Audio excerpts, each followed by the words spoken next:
Tila wala nang ang kawala sa batas ang mag-asawang Sara at Curly Diskaya. Ito nga ay matapos umanong isumite ni Pasig Mayor Vico Soto ang mga ebidensya pangungurakot laban sa mag-asawang Diskaya. Ayon pa sa balita na tameme na lang daw si Sara Diskaya nang makaharap nito ang itinuturing nitong tinik na si Mayor Vico Soto. Narito panoorin ang video kung ano na nga ba ang update sa kaso ng mag-asawang Diskaya.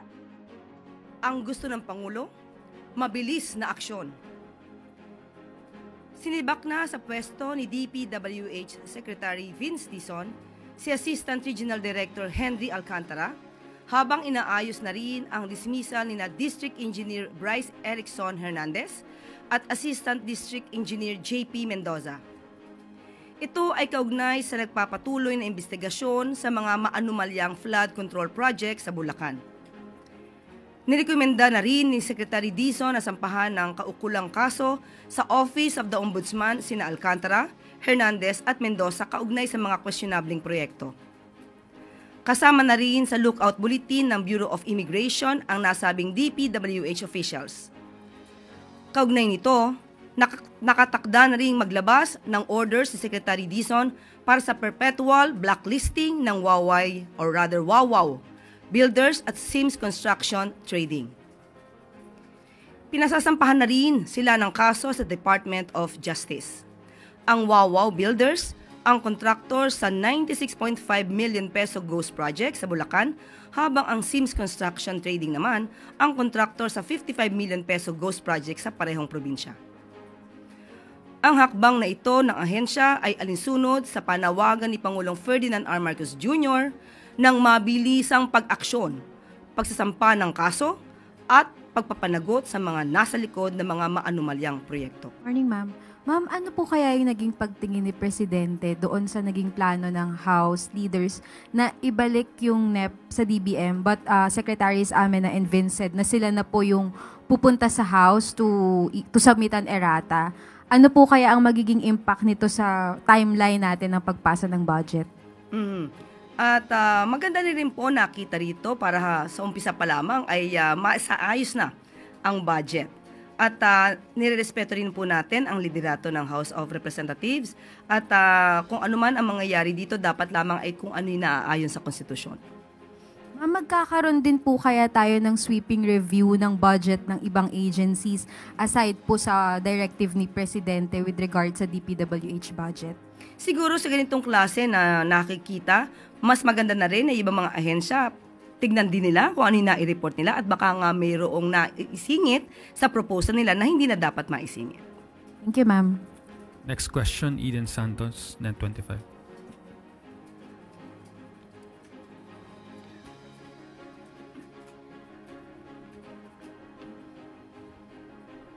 Yusek, good morning po.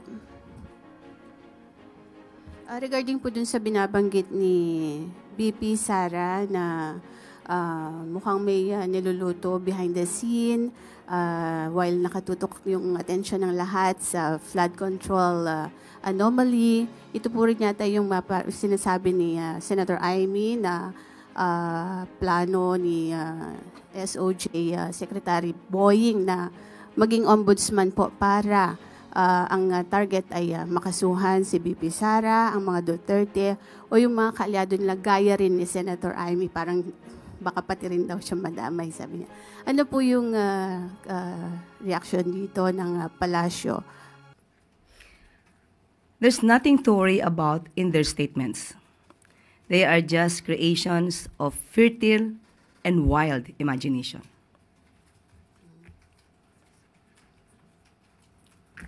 Next question, Ivan Mayrina, GMA7. Good morning, Yusek. May we get the position of the palace on moves by some members of Congress to lower the minimum age requirement for president from 40 to 35 and for senators from 35 to 30? Kung ano man po ang kanilang ninanais na gawing batas, mas mainam po talaga kung ano man po ang detalye ay maipakita sa Pangulo bago po magkaroon ng reaksyon. Hindi po natin masasabi kung ito'y positibo o negatibo hanggat hindi po nakikita ng Pangulo kung ano man yung detalye dito. But as to the method, ang pinupush po nila ay constitutional convention.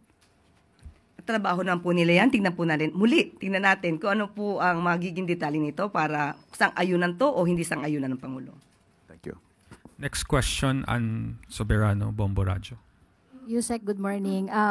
Maraming mga anomalies din po ang natuklasan ng mga congressmen sa 2026 National Expenditure Program. Hindi lang po yung DPWH. Kung saan, sabi ni Representative Puno, meron ding nakita sa Department of Agriculture, DILG, PNP at DOH.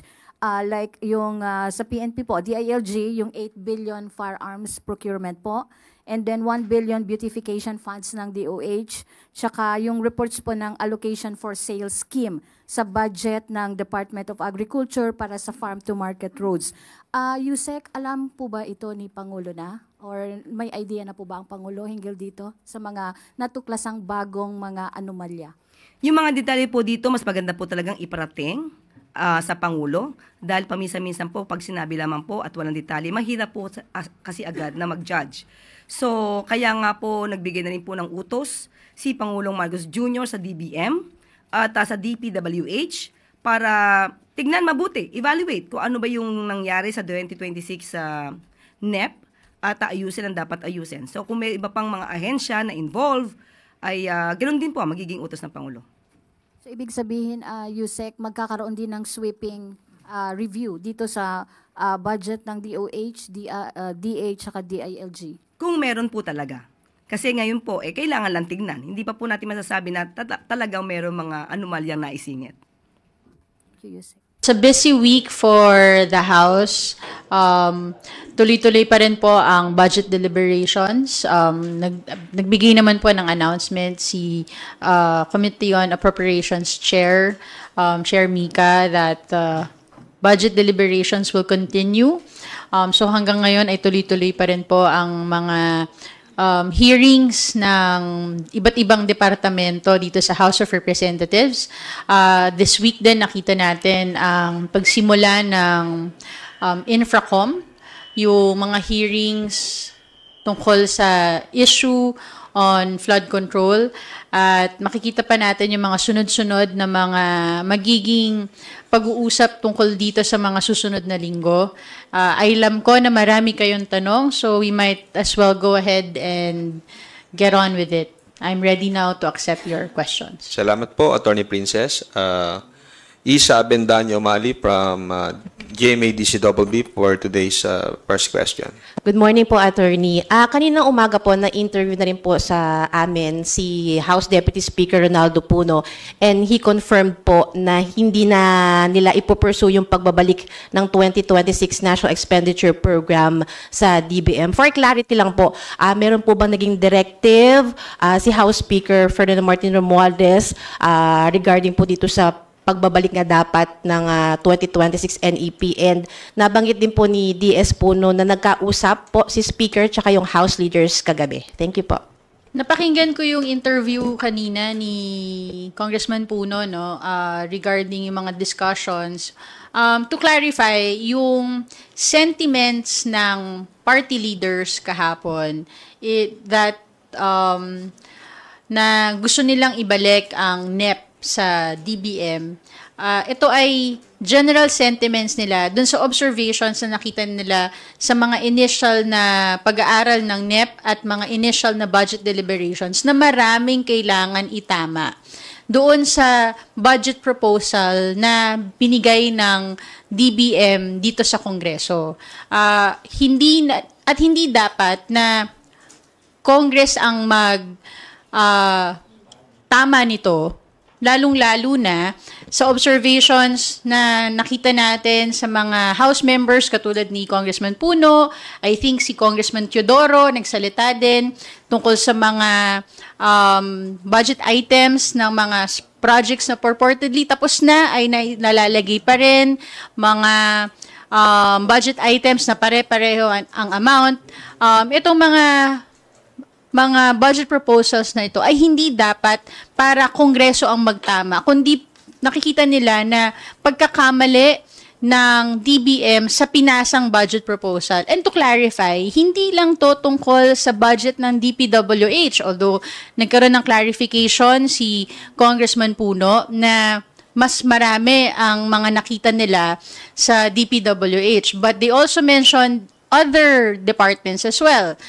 DA, Department of Agriculture, DILG, and among others. So, ang pinupunto ng party leaders na sa sobrang dami ng naobserbahan nila na tilang mangled na budget proposal, hindi to pwedeng itama lang ng Kamara through the usual errata. Na mamaya sasabihin, ito na naman ay mga insertions ng mga miyembro ng Kamara. Dapat ito itama muna ng DBM muli doon sa kanilang budget proposal na binigay. It is not a physical return. Hindi to yung na-envision siguro ng marami na i-empake yung mga libro na pinadala dito at ibabalik.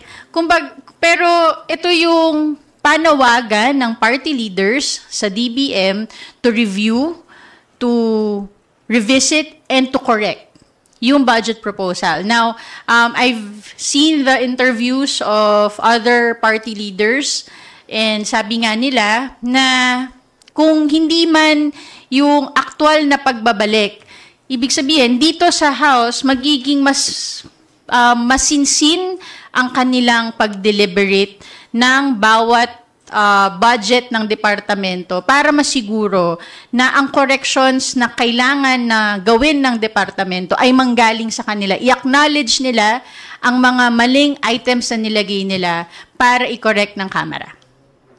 Follow up na lang din po, meron po bang particular na, yung mababanggit niyo po sa amin na particular na nasabi ni Speaker doon po sa mga House leaders nung nagkausap po sila kagabi? I wasn't in that meeting, so wala akong mababanggit na specific.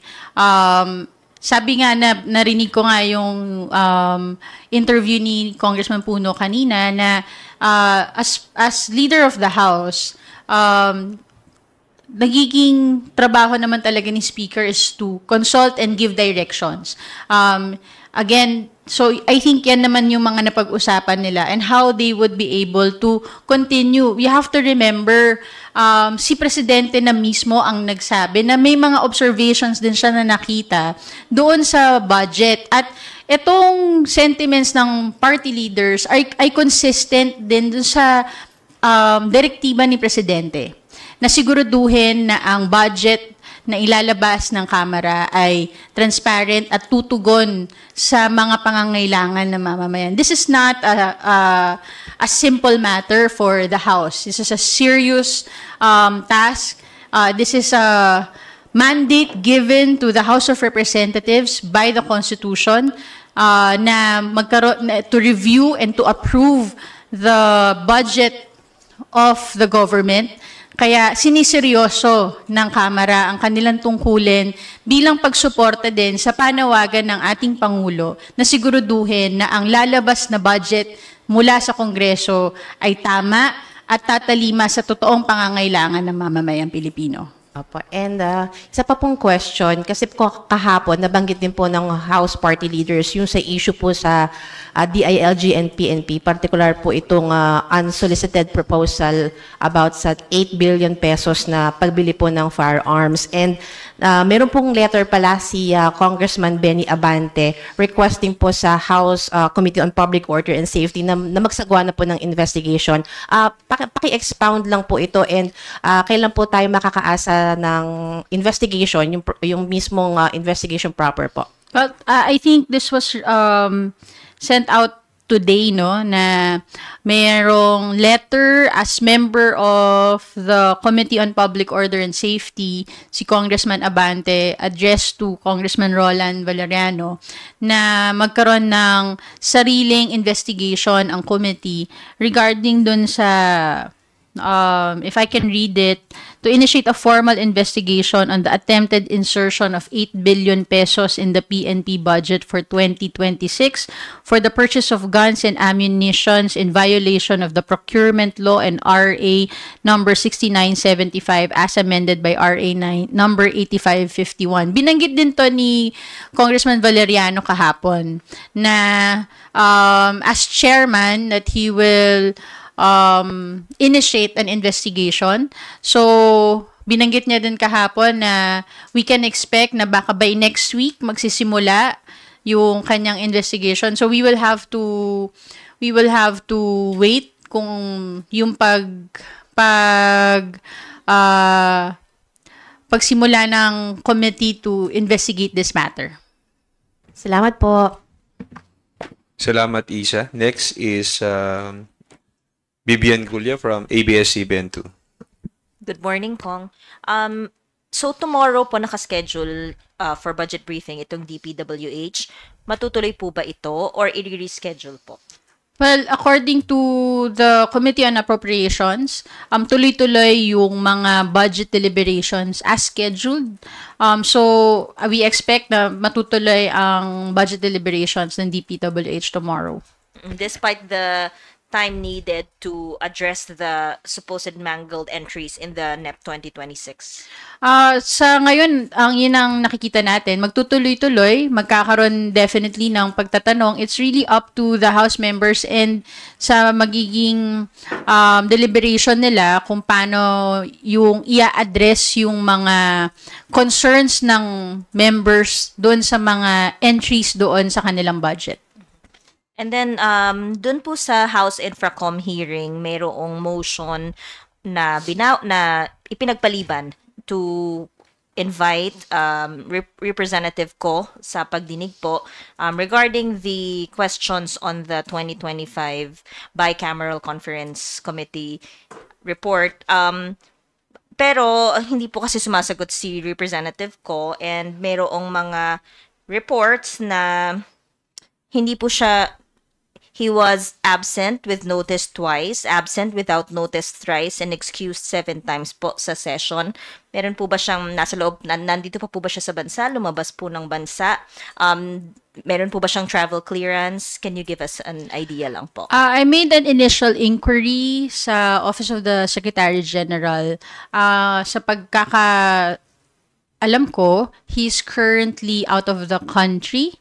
I understand he is nasa United States siya for medical treatment with appropriate travel documents. Kung ano yung mga travel documents na yon, wala pa akong copy. So I still have to coordinate further with the Office of the Secretary General. Ano po yung period nung kaniyang travel clearance from the House? Kailan po umalis? Kailan wala po pa akong expected wala pa ako nung mga details tungkol dyan. I have to coordinate with them further to be able to get more information, and once I have that, I will of course share it with all of you. Thank you po. Thank you, Vivian. Haji Camino from Brigada News is next. Good morning po, Attorney. Follow up lang po sa question ni Vivian. Kasi si Congressman Toby Tiangco, I think, may statement na parang ang sinasabi po niya or ang claim po niya ay, is the House leadership protecting Congressman Zaldico? May we know your thoughts on his statement regarding Representative Ko? Well, wala namang ganong klaseng na galing sa House leadership, no? Ang tungkol dun sa hindi pag-imbita doon sa Infracom, na-clarify din naman siya ni Chairman Terry Ridon na kaya hindi iimbitahan because for that specific purpose that they want to invite Congressman Zaldico, and including, I understand, Senator Grace po, diba? Because hindi siya kasama sa scope ng investigation ng Infracom. It was not relevant for the scope ng pag-uusapan ng Infracom. But it may be relevant in other venues in other committees. So, ang gustong tutukan ng Infracom, yung mga allegations ng mga anomalya sa flood control projects. At nakita natin, nag-setting na ng direction ang Infracom kung ano yung mga initial na tututukan nila. They wanted to prioritize the flood control projects that were tagged by the President himself as ghost projects. They started now with Bulacan. Yun yung una din naman na na-identify ni Presidente. So they are discussing that now. And I think for the next hearing, yun pa rin na mapag-uusapan. So kung ang pag-uusapan ay yung anomalya sa flood control, hindi nararapat pa si Congressman Saldico at na masama doon sa pag-uusap na yon. Pag mapag-uusapan yung mga insertions, doon siguro magiging relevant yung presence ni Congressman Saldico. Yun ang explanation ni Chairman Terry Redon. So, ibig sabihin po, ma'am, parang nananatili naman yung posisyon ng leadership, nananatili ang posisyon ng Infracom na wala po silang, sabi nga, sasantuhin. Yes. Resource person man po ito or any member of the House. Nakita naman din natin yan, remember, napasa din naman yung motion doon sa committee sa Infracom na yung request na mga members na magkakaroon ng tama ba yung isang motion na na-pass nila na for those members who would have some conflict for disclosure. So makikita naman natin na the Infracom is committed to make sure that yung mga dapat na mapasagot sa anomalya ng flood control projects ay talagang isisiwalat at maa-address ng investigation na ito. Pero syempre, may proseso, meron lang ding dapat saklawan ayon sa mandato ng committee. Yun naman din yung uunahin din ng Infracom. Ma'am, I mean, we're still a few weeks pa naman from September 16, no? Yung target po nila doon sa mga budget briefings. But nagpe-prepare po ba as early as now yung House kung sakasakali na, kasi may mga nagsabi naman na they're very much willing to work overtime. May mga nagsasabi pa nga na they're willing to set aside muna yung session break sa October kung sakasakali lang po na hindi po talaga umabot dahil sa dami ng mga observations po nila sa 2026 National Expenditure Program. Wala akong information tungkol dyan, but hindi naman to ang kung sakasakali magiging unang beses na ang Kongreso ay mag-work overtime. Nakita naman natin yan kahit sa 19th Congress, hearings would run until early mornings, diba? Just to make sure na magawa yung mga trabaho. So, the House is always ready for any eventuality that yung work needed to make sure that we get our job done. Panghuli na lang po, Attorney.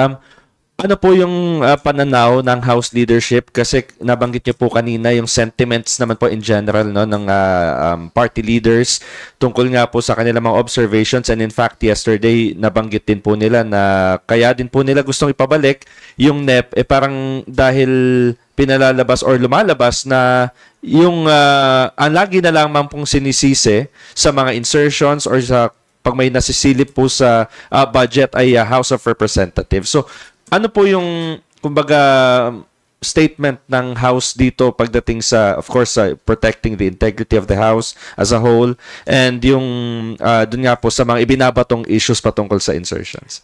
For the sentiments of the members of Congress, nakita natin yan dun sa mga nasabi ng party leaders kahapon. Sila ang representatives nung iba't ibang members according to the parties, at nakita natin na gusto din ng mga House members na masiguro na tama yung nalalabas na budget. Ang nangyayari kasi, I was trying to understand nga the process Pag may mga kailangan corrections, ang mga items sa budget from the DBM, normally i-errata siya.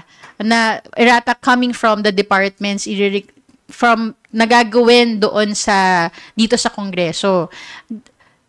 Nangyayari siya naman regularly, kaya lang, ang nangyayari, pag nagkaroon ng mga errata, natuturo ang ang Kamara na nag-i-insert ng budget.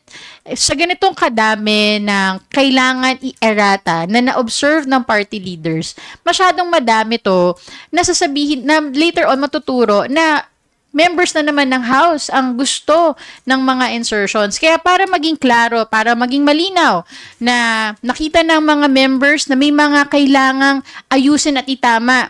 Hindi lang sa DPWH, kundi sa iba't ibang ahensya ng departments. At para masiguro na maging magawa nila ang kanilang tungkulin ayon sa konstitusyon, magampanan nila ang kanilang trabaho bilang panawagan sa direktiba din ng ating Pangulo. Mas gugustuhin nila na itama muna to ng DBM para mas magiging maayos at masinsin ang pag-aproba ng Kamara sa magiging budget ng ating bansa sa 2026.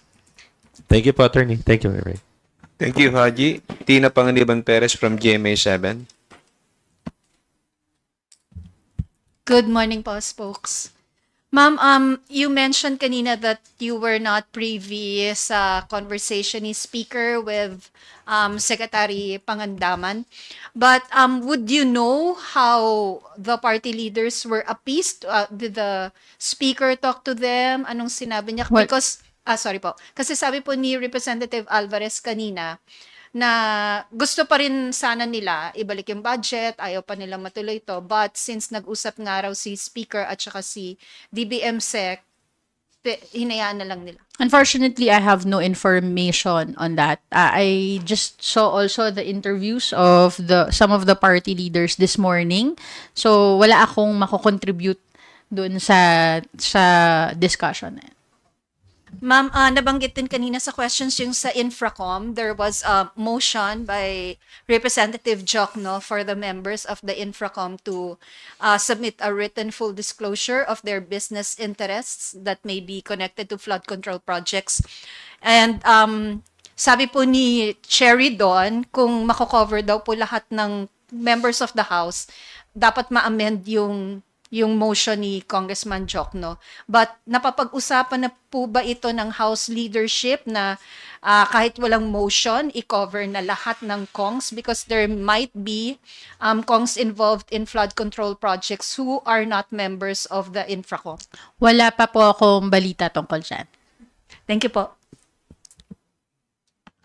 Thank you, Tina. Melalis Moras from PTB4. Hi, Attorney Princess.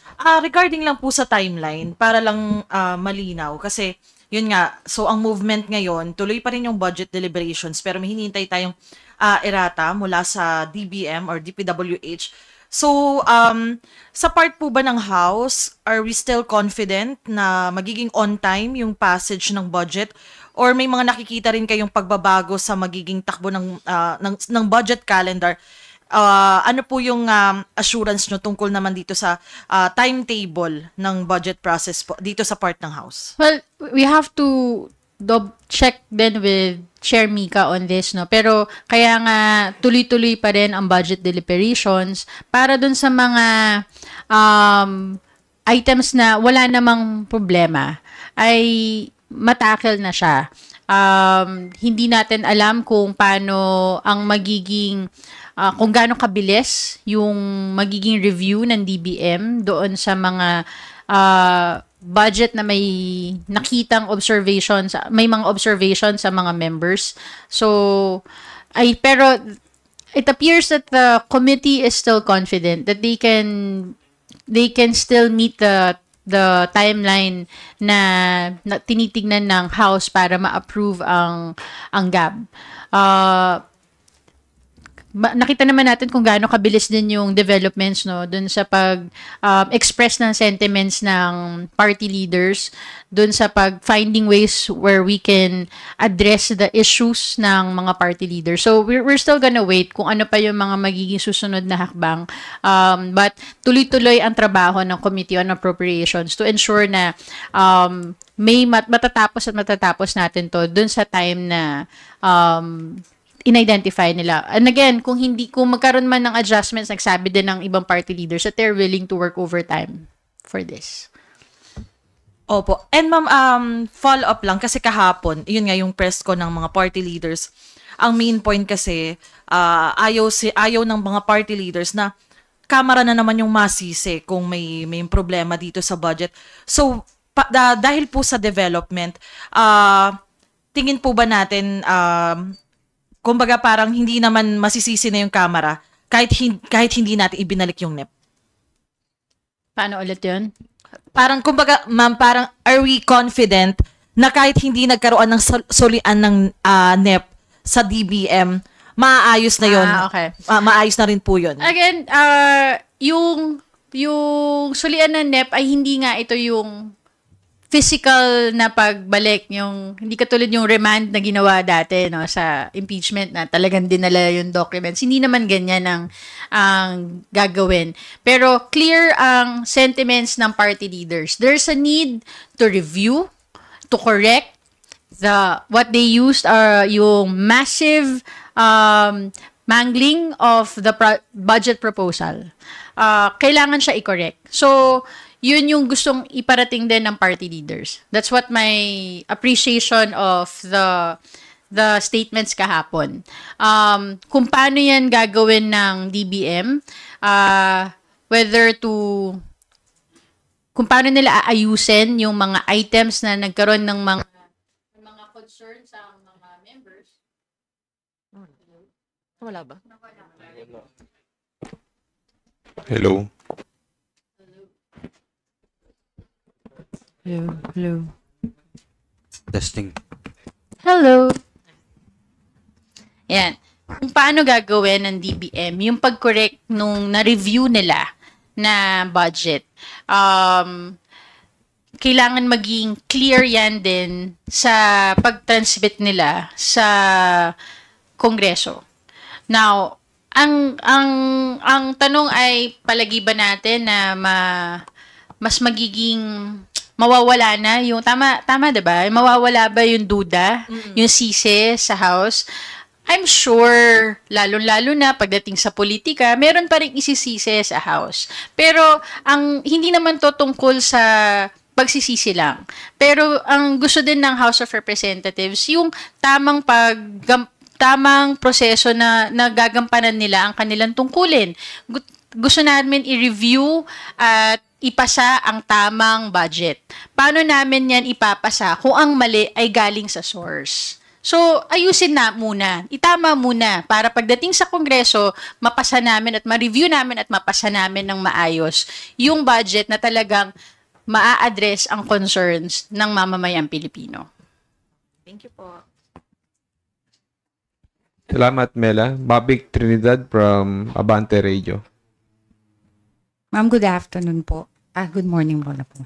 Yung po bang pagpupulong kagabi with House Speaker, pwede po bang sabihin na yun din ang stand ng House Speaker na wag na lang idalhin sa ibalik sa DBM po yung NEP? Hindi ko po masasagot kasi wala po ako dun sa pag-uusap na yun. Pero Hindi ko po yung- alam yung konteksto ng kanilang mga pag-uusap. But the fact na nagbago po ang isip ng mga party leaders, na nagbago sila ng desisyon. Hindi nagbago ang posisyon ng party leaders dun sa parte na meron pa rin kailangan i-correct at ayusin ang DBM doon sa mga nakita nilang problematic na mga items sa NEP. Yun, very clear yun. Yung, siguro yung mga nakikita natin mga statements na hindi na ibabalik, it's, yung maaring yung proseso, pero ang hindi nagbabago, yung panawagan na ang pagtatama ay dapat manggaling sa DBM. Hindi dapat yung House pa ang magtatama ng mga problemang dinadala nila sa Kongreso. Pero paano ho nila itatama yon kung hindi nila ibabalik? Katulad ng mga nabanggit ni Congressman Puno, I think pati ni Congressman Alvarez ba, yung na-interview kanina na sa deliberations, i-identify yung mga observations nila. Sabi nga dun sa interviews lang na talagang hihimayin nila ng husto. At mapapakita na yung pagko-correct ay manggagaling sa departamento or sa DBM at hindi lang siya mga corrections na ini-initiate ng mga members ng House. I think yun naman yung isa sa mga proseso na pwedeng gawin. Yun lang sa ngayon ang pagkakaintindi ko sa mga naging statements nila. Pero doon sa observations nila na maraming kailangang itama, na hindi lang siya iilan, pero napakarami, hindi po nagbabago yun. Thank you po. Salamat, Mabig. Janes Capanti from GMA Online. Attorney, good morning po. For the record lang po, so hindi mo na ibabalik as of the moment. Well, kung pagbabasihan ko yung ibang mga interviews, may mga ganong statements. Pero hindi pa rin naman, wala pa naman din akong alam kung ano ba yung, kung ibabalik ba o hindi. Kasi dalawa pa lang yung narinig ko na nagsabi. Pero hindi naman nagbago ang kanilang posisyon tungkol dun sa mga na-raise nila na mga issues doon sa NEP. Thank you po. Thank you, Nasel. Earl Tobias from IBC 13. Ma'am, good morning. Clarificatory questions na lang din po dun sa dalawang huling tanong. Meaning, ma'am, since hindi naman nagbago yung sentiment na dapat may mga ilang line items na baka pwedeng i-review ng DBM, would the House still consider to, or is it also needed na to formally express that the House stands na they will continue budget deliberations but with reservations, just for the record po? We will see sa mga, that's up to the committee eh. So, hindi naman ako para magsabi nun.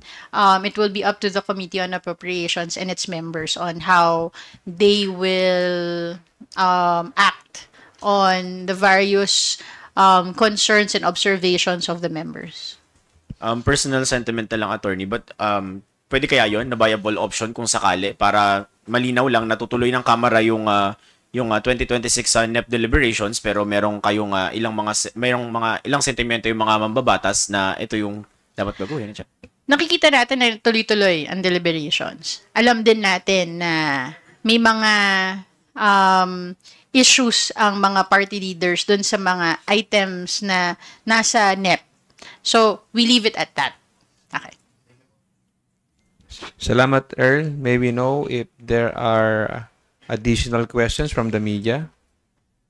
Vic Sumintak from IBC 13. Nakatanong ngayon, Kuya. Ed Sarto from DCME. Okay. If there are no more questions, we will conclude with... okay.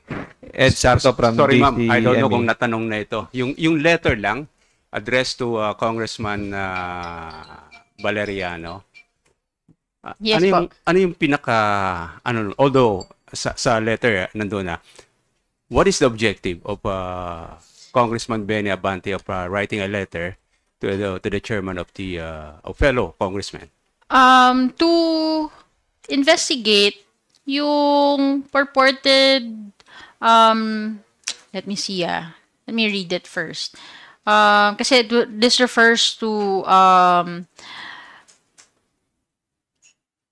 a purported request for an 8 billion peso insertion. So, ang questions doon sa letter is, why is a budget insertion request being facilitated by the son of an undersecretary of the agency that would approve such request? What specific law or rule did PNP Chief Torre violate that led to his relief or removal? Also, the amount requested for the intended purchase of guns is quite staggering. 8 billion pesos for 80,000 units is 100,000 peso per unit. What is now the status of the request budget insertions? These are the questions in the letter. Tignan natin po kung ano yung magiging action po ng committee and ano yung magiging scope pa ng kanilang magiging investigation pag nagsimula po ito. Thank you, Ed. Before we officially conclude our press conference, may we ask Spokes Abante for her closing statement. Again, it will be there will be busier days ahead for the House of Representatives. We have the Infracom hearings that will continue next week. We have Quadcom hearings that is set to start in the next coming weeks. And we also have this budget deliberations that will continue.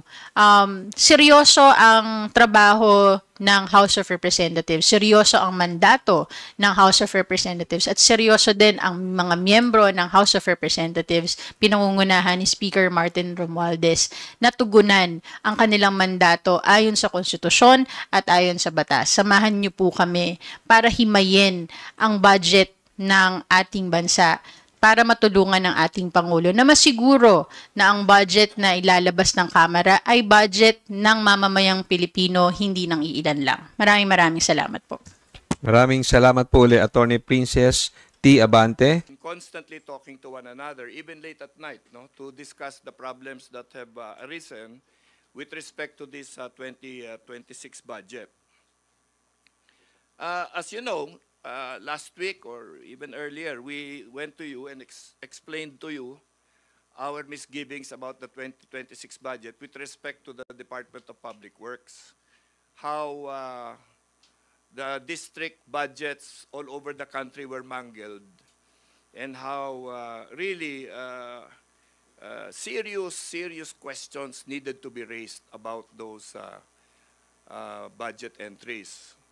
We raised questions about whether or not the DBM was handling the budget preparations properly, and whether or not what was coming to us was a result of irresponsibility or some oversight that maybe can be justified, no? And we worked frankly with the DBM very closely on how to settle all of these things. But, you know, certain serious developments have come about. No? I mean, the Secretary of Public Works has been relieved, of course, he has resigned. And our new, very energetic Secretary of DOTR has become also the new Secretary now of DPWH, which has resulted in the President's instructions to them to do a sweeping review of everything, not just the organization, but also of the budgets that they had submitted. Now, we will recall that in the SONA of our President, he said that he would not allow the national expenditure program of the national government to be mangled, you know, to be disfigured. He said that if that was going to happen, he was going to, you know, accept a reenacted budget instead. He would not, you know, tolerate any of these things happening. So it's in this spirit that we came together and we were talking to one another. And we want to be true to what the President wishes from our House of Representatives. You know, frankly, I am the newest member here. I just came back to Congress this term. So a lot of the issues that were being discussed about prior years, I really was not very familiar with until I was actually briefed by our colleagues here. But I frankly was shocked because, you know, from 2004 when I was here, a lot of things have apparently happened. So, you know, like flood control projects, you know, in tens of billions of pesos, were suspicious. No, there were double entries, there were missing entries, suddenly emerging entries. There were double appropriations. There were oversized lump sum nationwide allocations. So, in the beginning, we were thinking this is maybe just public works, no? But you know, we have been slowly going over the other agencies as well. Little by little, some things have been appearing, no, and surfacing. In the DILG, for example, where, you know, as you know, I have some experience, some questions, again, recently were raised about, you know, purchase of firearms and whether or not they were in the budget. There was supposed to be an 8 billion entry or insertion in the budgets. Frankly, we have been looking for the item in the 2025 budget for an 8 billion purchase. We didn't so far see it, unless DBM can produce it for us. In the 2026 budget, it is not there either. So we don't know where that whole discussion is coming from. So in the National Unity Party, we have requested Congressman Roland Valeriano, who is head of the Committee on Public Order and Safety, to assess the situation, maybe call a hearing, invite the people concerned to see what is this matter that we are talking about here.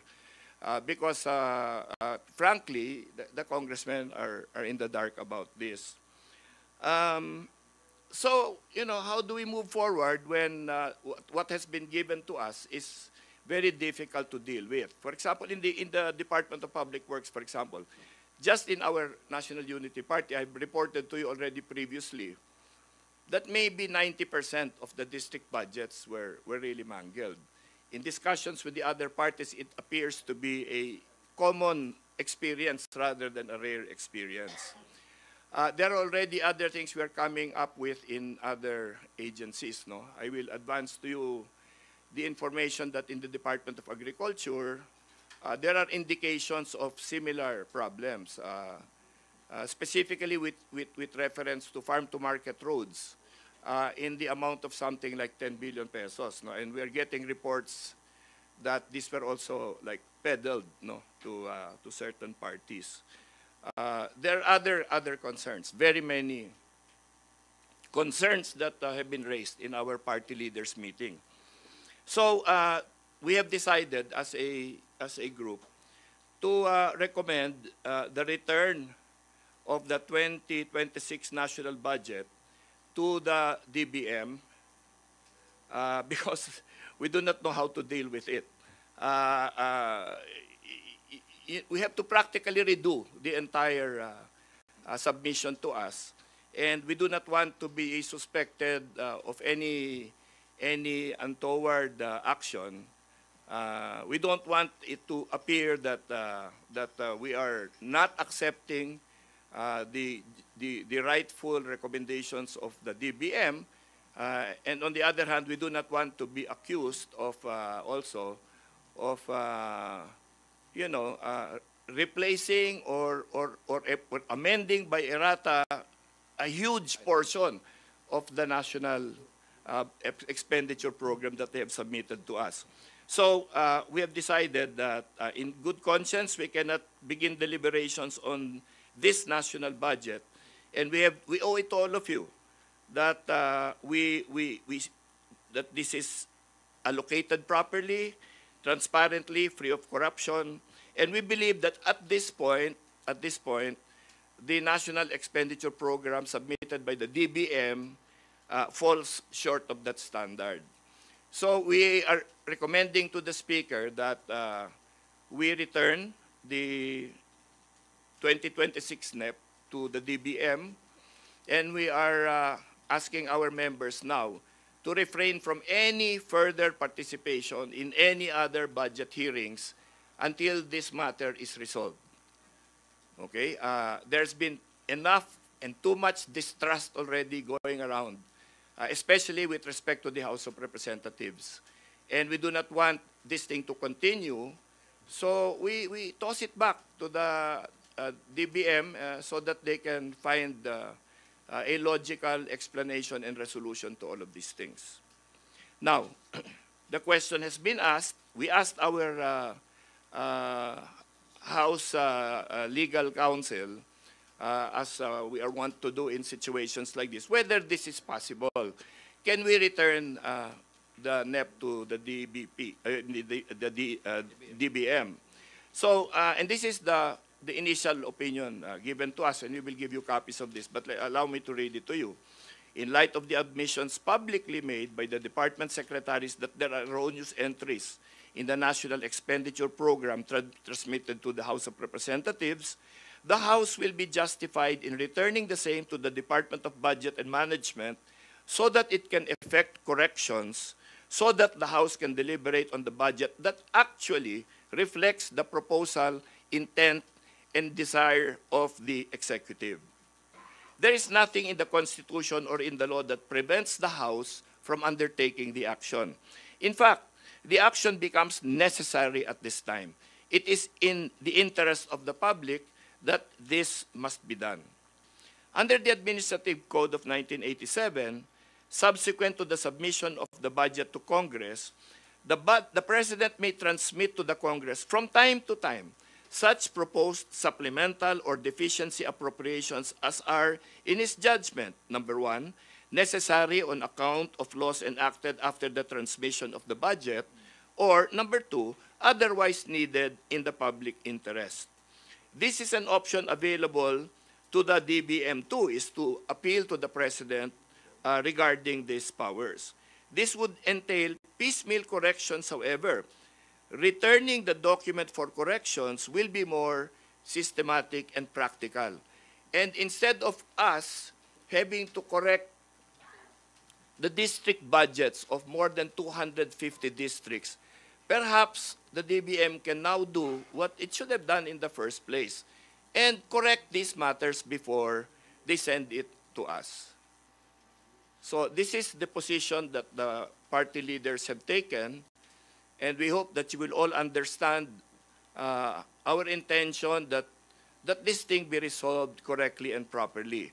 We in the House were the ones who first discovered all of these things. Now, many people are now, of course, echoing our concern about these matters.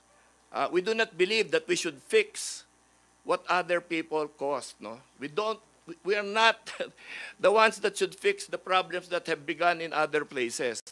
The departments are pointing fingers at the DBM. The DBM is pointing fingers at the other departments. We feel they should settle their disputes first, come up with the correct budget formulations before they send them to us, so that we can, reasonably proceed on the path that is required moving forward. So we are all here to take any questions on these issues that you might have. Thank you. Thank you, Deputy Speaker Puno. Gab Lalu from Philippine Daily Inquirer.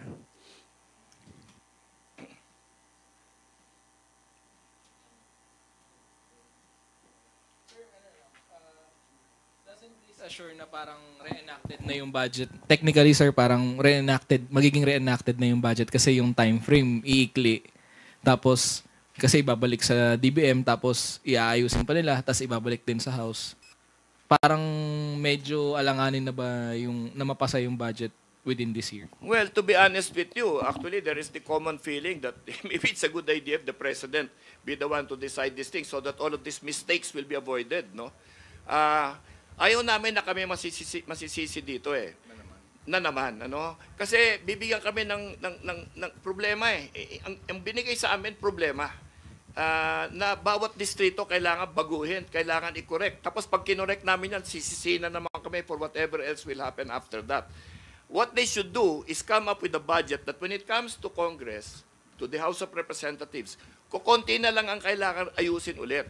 But what we are looking at now is a budget that we, in a very, very real way, have to amend in huge portions, no? And I don't believe that is what's called for from the House of Representatives. Sir, I understand last Friday may mga sinabi kayo tungkol dun sa mga projects na tapos na pero may pondo pa rin sa 2026 NEP. Pero lahat po ba yung mga nakita nyo ganun ding situation na parang tapos na pero may pondo pa? Or is it the case of hindi ito yung pre-propose ng district offices namin, ng mga departments? Well, iba-iba, siyempre, no? Pero yun ang mga examples, yun ang mga pangyayari sa mga individual budgets. Siguro the other party members can also address this, no? Pero sa NUP, ganun ang nangyari. One or the other, or both of those examples you gave, nandun sa bawat district budget. Ngayon, kailangan gawin dyan, palitan namin lahat. Di ba? Hindi na submission ng DBM yon. Di ba? We cannot amend the whole thing in all the districts kasi parang kami na ang gumawa. Di ba? So, we're giving it back to them para hindi naman nila sabihin na ginagampanan namin ang papel nila. Di ba? Sir, pero just to follow up to that point, hindi ba kasama naman talaga sa procedures na kapag kunyari nag-propose, DPWH, nag-propose ang isang district engineering office ng project, i-vet naman din talaga siya ng regional and then central office. And then possible na magkaroon ng changes. Correct. Pero saan po nangyayari? Saan po yung nakikita niyong problema dun sa process na yun?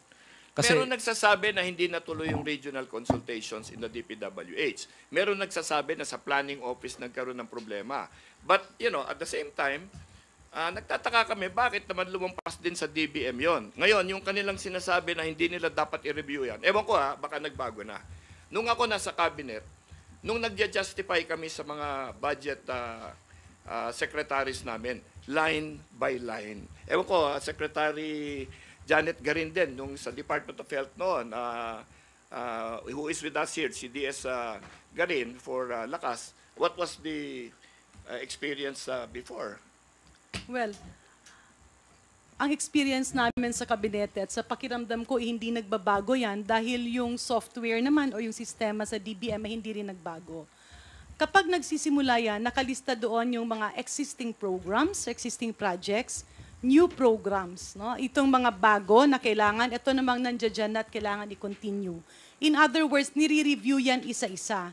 Nakakagulat yung ating narinig galing sa kalihim ng DBM na dumaan sa kanila at hindi na nila natingnan. Allow me to compare to a situation. Ang sinasabi kasi ni Deputy Speaker Puno, may mga nakita ang Kongreso. At una itong nakita nung nagbusisi, lumabas kasi sa taong bayan na napagbibintangan na ang Kongreso lamang may mga insertion. Pero kung titingnan natin ang katotohanan na lumalabas na ngayon, yung mga ghost projects na binisita ni Pangulong Bongbong Marcos ay agency-initiated. Ibig sabihin, nanggaling sa departamento.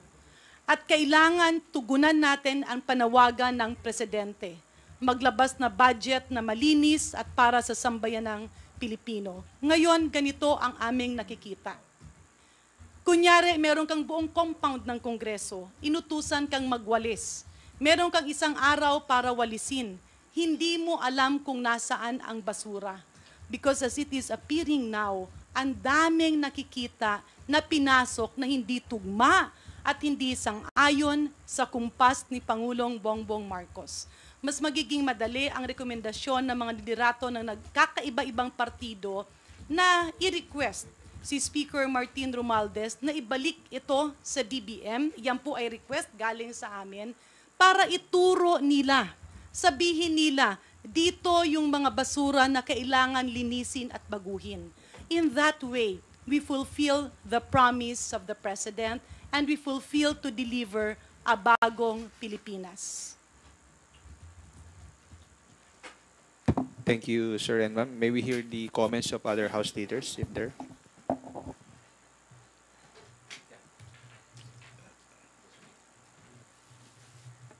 Okay, from DNP, alam mo, yung sitwasyon kasi ngayon ng budget is such that it will require a very big change, ano?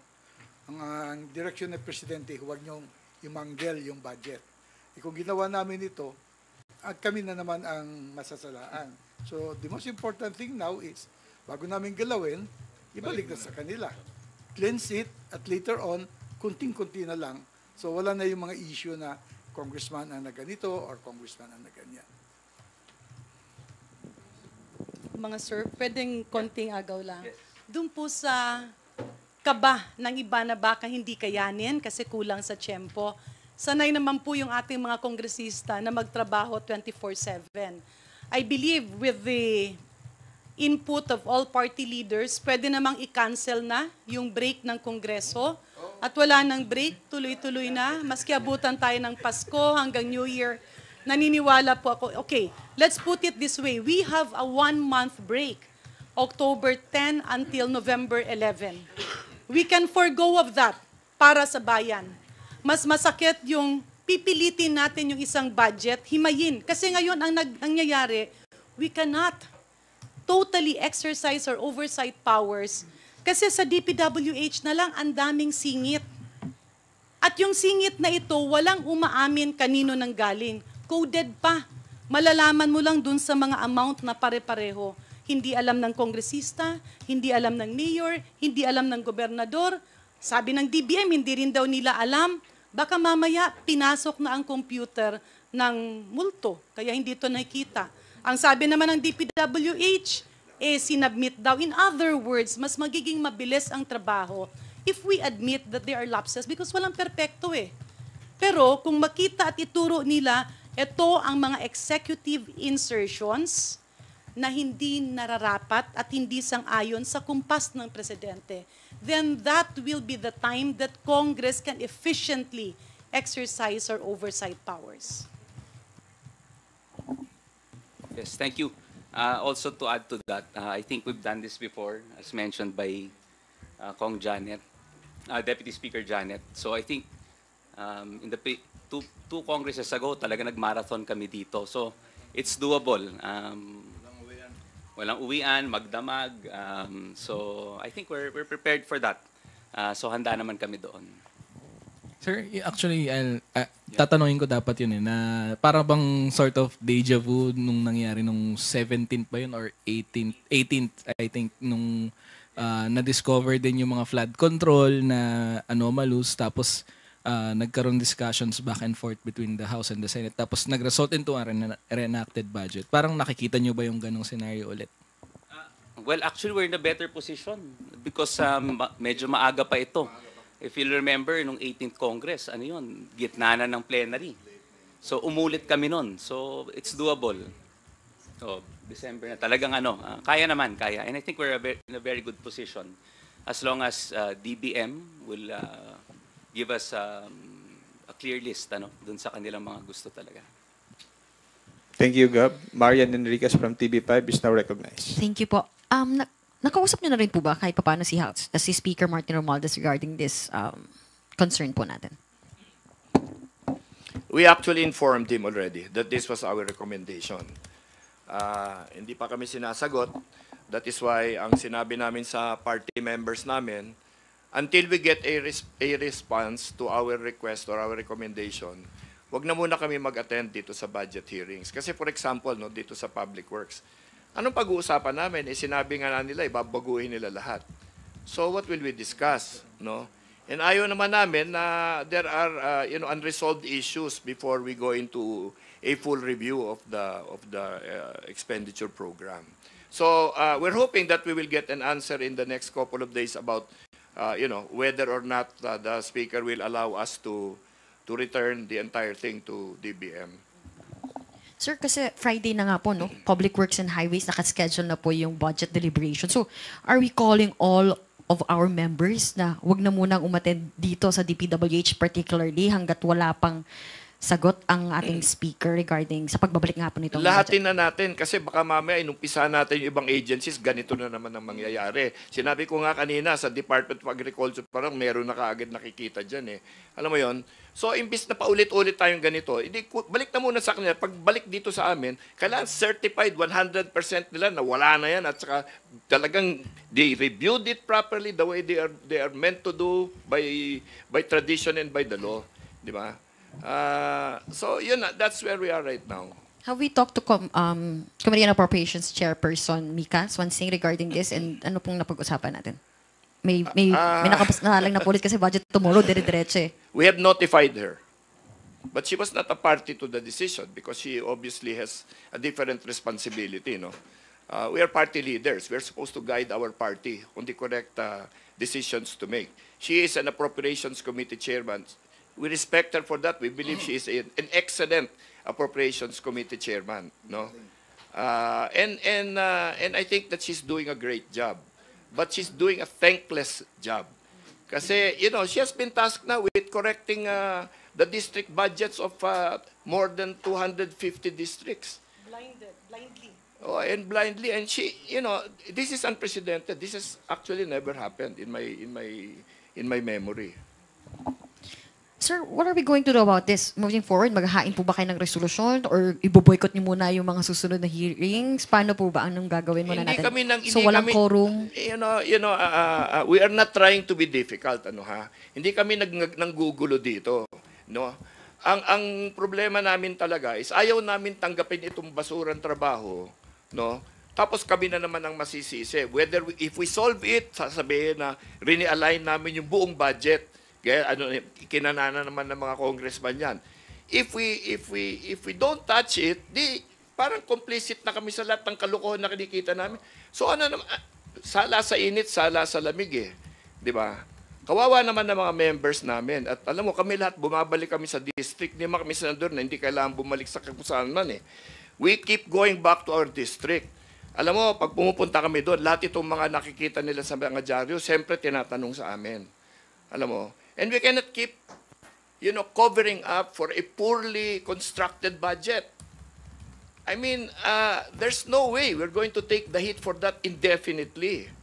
Diba? And we're appealing to the Speaker to allow us to just please return this. Diba? Return it. Para then they should think about it and give us a correct thing. Anyway, there is an instruction anyway to the Department of Public Works and Highways to, redo the whole budget. Di ba? Yun ang instruction eh. Oh. If they're gonna do that, that means we have to wait for that anyway. Di ba? So lahatin na lang, and then repasuhin na lang nila iba. Kasi it's much easier to come up with a decent paperwork that we will correct only minor items than a really sloppy paper where we have to re-edit and do the entire thing. No? Maawa naman sila sa amin. Di ba? Kami na nga ang gagawa ng lahat ng trabaho, tapos kami pasisisihin sa lahat ng mga problemang mangyayari. And why? Because they cannot do their job. No? Hindi naman pwedeng ganon. So, sir, resolution po ba or call Sandali, for... dagdagan ko lang. Nasa APRO ako. Nakita namin, habang pinag-uusapan sa Senado at sa lahat ng makikita mo sa press, flood control. Ito na naman kami, may budget na napakaraming flood control. Hindi lang doon sa linya ng DPWH, kundi doon sa mga hindi mo makita, kung hindi mo basahin isa-isa. Kaya ang suggestion ko, ako nag-suggest, tanggalin mo na lahat yung flood control, balik mo na yan doon sa DBM, ayusin mo na ni Presidente, kung maaari, wala mo ng flood control itong taon na ito. Wala namang namatay masyado dyan sa flood control. Kung sino yung bayan na nangangailangan talaga ng flood control, makikita naman yan sa Project NOAA, pulang-pula yan eh. Di doon lagay ni Presidente yan, para hindi naman kami sisisihin. Palagi na lang kami ang bad boy eh. Mukhang hindi fair. So, nasa APRO ako, kaya suggestion ko doon sa chairman namin, tanggalin na muna yan, balik mo muna yan sa DBM, dahil kung himayin natin yung napakalaking flood control na yan, tayo na naman ang mali. Sir, dagdagan ko lang. Actually, ang pinakamalaking problema ngayon, nagdodoble ang trabaho ng Kongreso. Kasi hinahanap mo yung mga basurang na ipasok sa budget. Kung sana maituro na ito ng DBM, mas magiging mabilis ang trabaho ng lahat. Pangalawa, tila nakakabahala yung narinig namin sa news na, hindi kasi we trust the agency that forwarded it to us. Kagaya ng DPWH, pinasa daw sa DBM, ang DBM dinaanan lang, hindi na nila chinek. If that is the case, it's very troubling. Kasi paano kung meron kaming hindi nakita? Siyempre, ang dagok nito kay Pangulong Bongbong Marcos. He already gave the direction. Ang kumpas niya, ang budget ay dapat sang-ayon sa kailangan ng bawat pamilyang Pilipino. And he mentioned good quality standard infrastructure. Ang kailangan, edukasyon, even healthcare. Kamakailan lang, medyo nag-uusap-usap nga kami, kasi ang daming humihingi ng pondo para sa hospital. Ang gusto ng Presidente, zero balance billing. Ang hinaingnan naman ng mga hospital, dagdagan yung kanilang pondo kasi lumaki ang kailangan ng mga pasyente. Pero teka, paano nakalusot sa DBM na tila merong approximately 1 bilyon, na yung 1 bilyon, instead na pondo para sa mga ospital at mga RHU, ay nilagay ng DOH pampaganda ng kanilang mga opisina. Kung hindi pa namin yan nasilip, hindi naman sasabihin ng mga opisina. In other words, napagbibintangan ang Kongreso sa mga kapalpakan na nangyayari sa budget, pero balikan lang natin. Yung mga ghost project, yung mga substandard projects na nakita, lumalabas.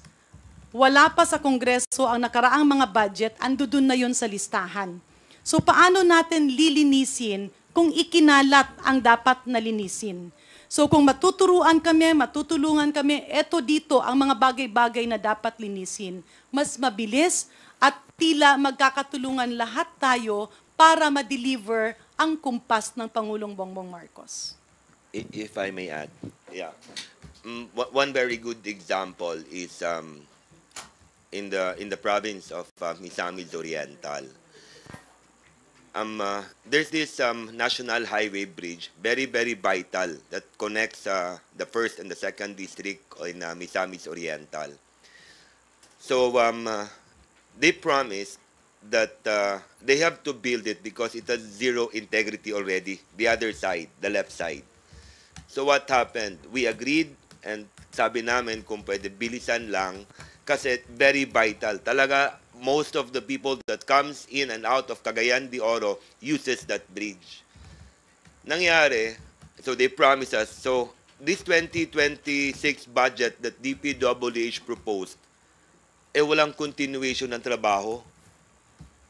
So kung hindi matapos to, how long will the people of Misamis Oriental and the city of Cagayan de Oro has to suffer? So I think the reason also that's for my one point for my province only, a little bit parochial, but we had the same issues with other members of NP.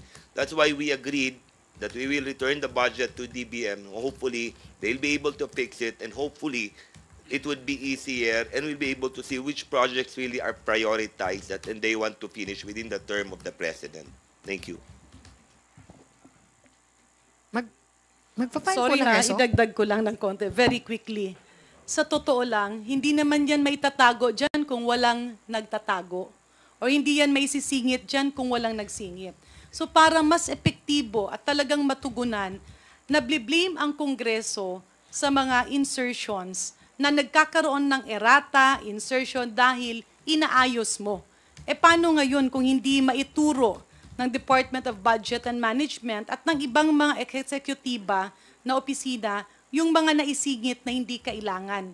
Siyempre, masisisi tayo because we might be misinterpreted as being remiss in our duty. Kaya nga, at the end of the day, tama rin ang hinaing ng ibang mga party leaders, ibalik na at i-rekomenda kay Speaker na ibalik sa DBM and for DBM to give us a cleansed budget. Or pwede namang lumabas sila at aminin at ituro nila kung nasaan yung mga ito para mabigyan kami ng tamang direktiba na sundin ang tugon ng Pangulo. Ma'am, kailangan pa ba ng resolution for this? Or okay, yung call po na to is, ito na po yun? Or will you be filing a resolution po? Hindi pa, we decided today, we are just raising it with the speaker as a recommendation. I don't think, we have thought about the procedure dyan, kasi that's formalization lang of whatever we already decided. So, if it needs a resolution, yes. If not, well, hopefully not, no? But let's see. Last na lang po from my end. Kung sakali lang na ma-push through nga at naibalik po natin itong budget po sa DBM and naibalik na po nila sa atin, para i-deliberate, paano po yung magiging siste? If ever, yun po bang mga dumaan na, like for example, yung mga nakalipas po na budget like COMELEC, yung mga natapos na at inaprubahan na po ng Appropriations Committee, papalusutin na po ba rin yun? Or back to zero? Paano po ba? Wala pa naman yata nakakatapos ng kanilang second reading eh. No? So until it is actually brought to the third reading sa plenary, hindi pa tapos yan. No? Briefing pa lang eh. Wala pang na-approve. No? Briefing pa lang lahat yan. Pero siyempre pinag-aaralan na lahat. Briefing pa lang man yan, na inahuli na natin yung kalokohan sa DPWH eh. Diba? So in the other agencies, ganun din. But sana naman, gawin ng DBM yung trabaho nila. No? Na bigay nila sa amin yung budget na mukhang pinag-isipan na. Hindi yung pinasa lang. Thank you, Marian. We'll now call on Billy Vegas from Politico Abante.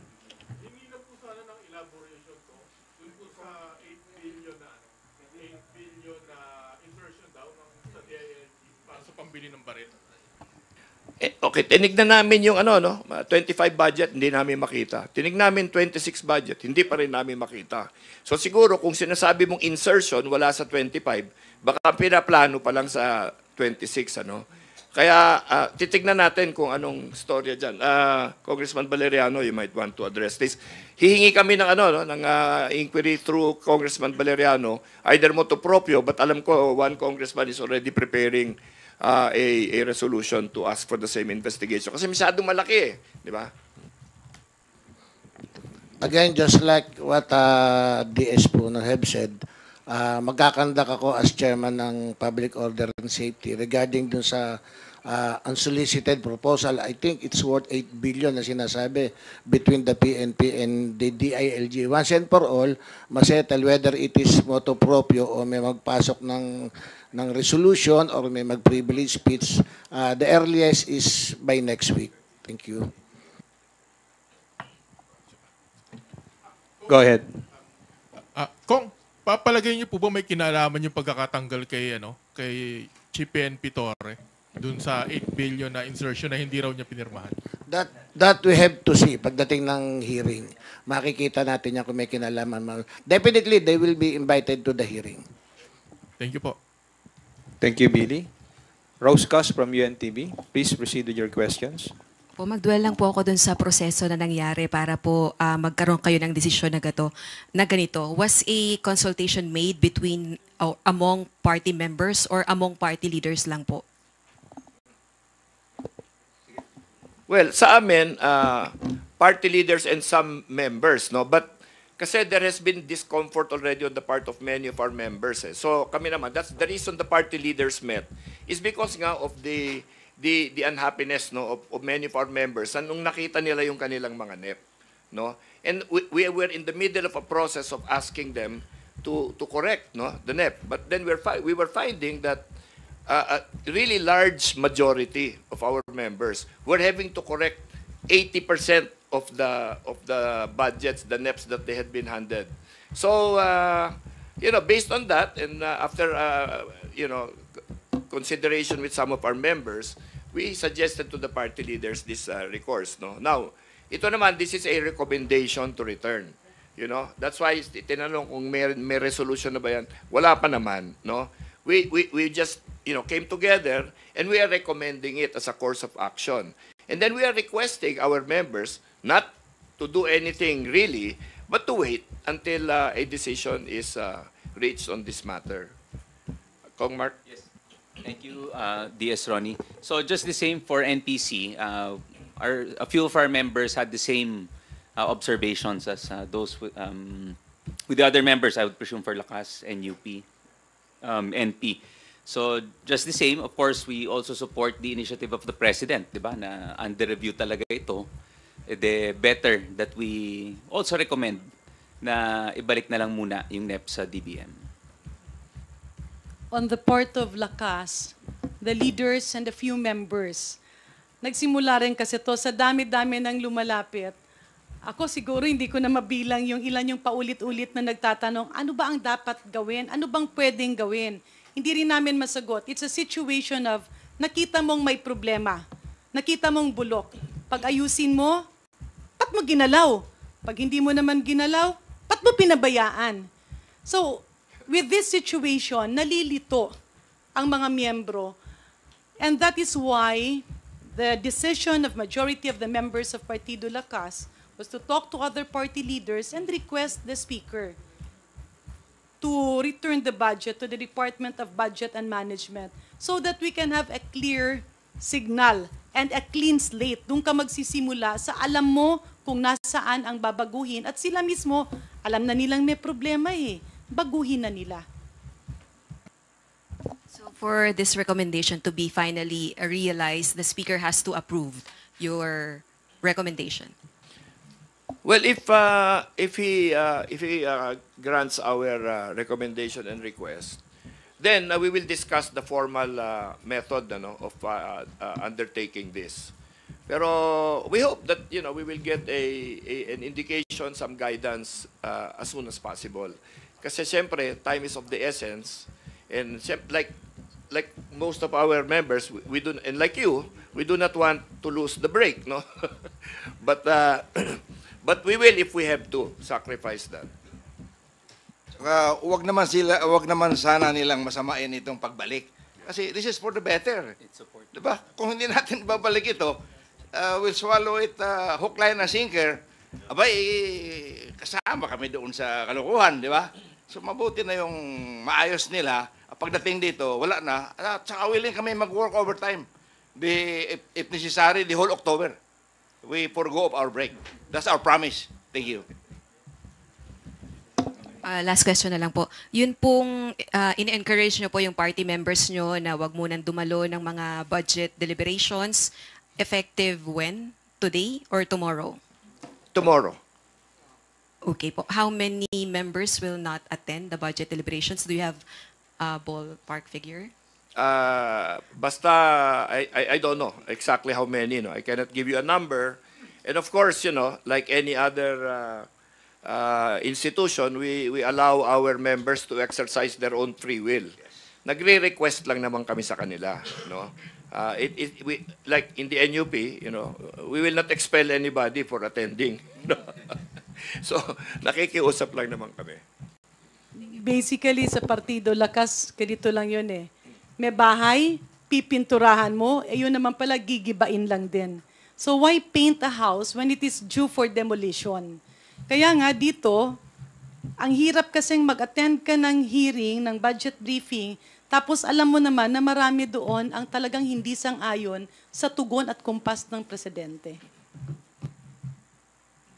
Salamat, Rose. Haji Camino from Brigada News. Please proceed. Good afternoon po, DS and mga Kongs. One point lang po, kasi nabanggit nyo kanina, pinagbibintangan nga po yung House of Representatives sa mga insertions, yung sabi nga po ninyo, DS, sasabihin na naman, kinakana naman po ng mga congressman yung budget po. No? Pero do you think head should roll, especially on the part of the DBM maybe, or sa kung sino man po yung dapat na managot sa nangyayaring ito, aside pa dun sa magiging recommendation po ninyo na ibalik nga po muna yung NEP sa DBM? Well, di ba continuing process ito? The task of holding people accountable does not end here. In fact, even when you get to the Senate, we are hoping that will continue. For example, there's a lot of talk about, the BICAM and all of that. No? I don't think that has been completely resolved yet. No? By the way, I want to take this opportunity to apologize to Senator Grace po, no? Kasi nabanggit ko siya as the three people that were involved in the final drafting of the end result. No? And I learned that even she was not really allowed to participate in the discussion. So, I apologize to her in front of everybody. But I think that the process of determining accountability on all of those things should continue. We have done it here in the House. Our chairman of Committee on Appropriations from the last year is no longer there. He is replaced by somebody who is very competent and beyond reproach. We think that that should happen also in the upper chamber. No? Let this process be left in the hands of people with clean hands. No? Wala naman may mga bahid pa kasi we will do our work here, then we will send it to the Senate. If they have not resolved this issue of accountability, by the time this gets to them, I don't think anybody will believe the result that will come after that. Di ba? So meaning to say, sir, kung halimbawa sa DBM meron makita na accountable, dapat masibak or dapat po makasuhan? Well, that's not for me to decide. We're in the legislature. They belong to the executive branch. No, we can only point out the situation as it exists, and we're doing that here. No, we're allowing them, in fact, DBM to correct this whole thing. That's why we're returning it to them, so that we will not correct it for them. Di ba? So I don't think, again, as Congressman Pepito has said, no, wag masamain yung ginagawa namin kasi binabalik nga namin para maayos nila. Para hindi na kami magturuan eh. Di ba? Kasi DPWH at saka DBM nagtuturuan.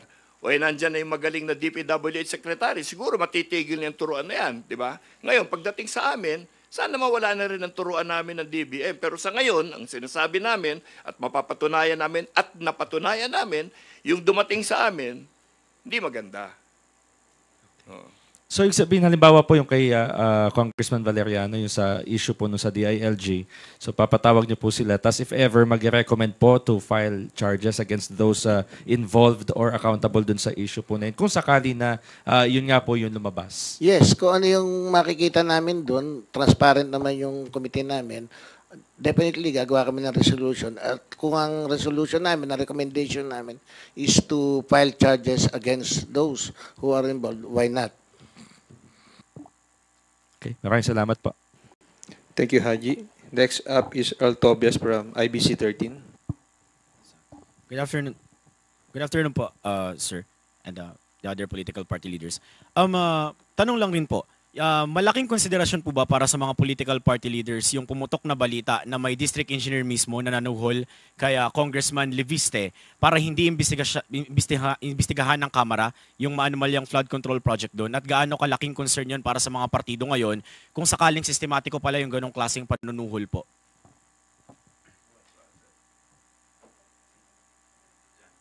Member of Lakas siya, di ba? So let's have our Lakas leader speak. Well, basically the decision, although mali nga, no, yung nangyari. Pero ito kasing recommendation kay Speaker na ibalik sa DBM, it's mainly dun sa dami ng nakikita natin na yung alleged insertion na nangyayari during sa small committee o Baykambayan, may errata. Kasi nga yung project na duplication. Pero ito ngayon nakikita, wala na si Chairman Saldico, nag-iba na rin ang sa Senado. Bakit punong-puno ng siningit na pondo na tila hindi kailangan ang 2026 National Expenditure Program?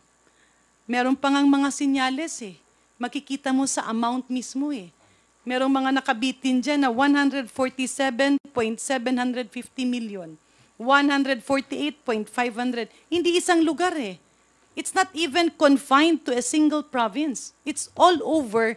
Nakamap siya. Red flag na yun So, mas magiging maganda ang budget kung ituro ng DBM yun, ayusin nila, and then Congress will now exercise its legislative role.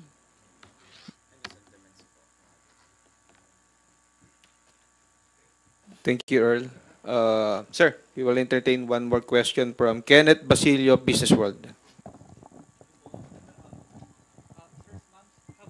Have we factored in the discussions that returning the proposed budget could delay the process and ultimately its approval, which could dampen the country's economic growth?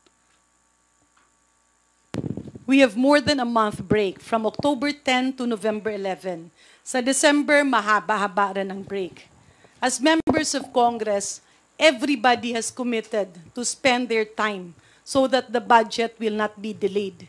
It will not affect our economy kasi talagang isasubmit yun on time ng Kongreso. Pero ang dapat lang din, itidan na kaagad ng DBM, ituro na kaagad nila nasaan ba itong mga basurang siningit para hindi na tayo maghanapan. Okay, and if it comes to that point na magkakaroon nga ng delays in the budget's approval, and I know this is parang forward-looking pa, pero if in case that happens, where should the blame lie? Let's not speculate. It's too early to talk about blaming people. Kasi what we want to do now is give the DBM an opportunity to correct things, clean things. No? Kasi if they're the ones that do it, it will be quicker. Then kung kami kalat-kalat they have a system for reviewing this thing. They have a system for finding out, what is accurate and what is not, di ba? Instead of us, solving it in 250 plus different districts and then i-calculate pa namin and then we don't have the information that the DBM has, di ba? So I think that this measure will in fact make the process definitely better, but maybe even faster. But again, let's not prejudge what will happen. We all want the same thing, which is to do what the President wants us to do, to move the programs of the government forward. This, to us, is the best way of doing this at this time. And the last question. Proceed. Aside from yung mga questionable flood control funding, what economic programs do you think the DBM has allocated in a subpar manner? Again, we don't want to speculate, di ba? Let them review it first. Kasi we cannot assume that when we see something there, that one, it's DBM that did it. Number two, nanadya sila. No? Let's not get into judgment at this time. Let's give them an opportunity really to correct it, di ba? Para maayos tayo lahat. And then when they come back with a correct, clean draft already, or a correct, clean national expenditure program, then we can process it very, very quickly. Wala naman kami mga ulterior motives dito eh. Ano mo yan? Kung ang ano dyan, and we heed the guidance of the President. We should hew as closely as possible to the National Expenditure Program. Kaya nga sinusoli namin ngayon eh. Kasi kung tuluyan naming i-correct ito, hindi namin susundin yung utos sa amin ng Pangulo, which is to follow the National Expenditure Program. Kasi yung National Expenditure Program, as submitted by the DBM, is riddled with questionable entries. Sorry, Diba? last na talaga. Yung pangatlong last. Sige. Make it last. They had to attend the session pa. Thank you, thank you. Ano yung mas malaking risk to economic growth? Having a reenacted budget or having the budget's approval delayed? Ano po yung sa tingin? Unang-una, kung maibalik namin ito at mabawasan ng kalahating trilyon, walang masama ron.